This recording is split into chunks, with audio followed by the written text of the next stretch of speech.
Welcome to my YouTube channel বন্ধুরা। তো প্রাইমারিতে একটি খুশির খবর শিক্ষামন্ত্রী আ ঘোষণা করলেন আজকে ঈশ্বরচন্দ্র বিদ্যাসাগরের আ জন্মদিনে তাকে শ্রদ্ধা জানাতে গিয়ে।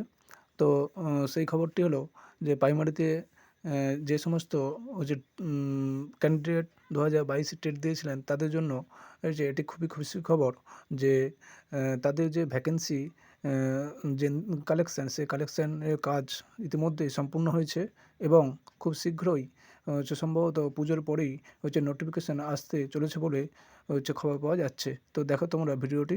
প্রাইমারির যে ভ্যাকেন্সি নির্ধারণ হয়েছে, প্রাইমারির মধ্যেই নিয়োগও হয়ে গেছে।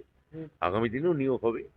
আমরা আশা করছি যে খুবই যাকে বলে স্টেবল অবস্থায়, মুখ্যমন্ত্রী যেমন চান সেই স্টেবল স্থিতাবস্থা এবং চালু অবস্থায় আমরা এই নিয়োগটাকে ফিরিয়ে আনতে পারবো।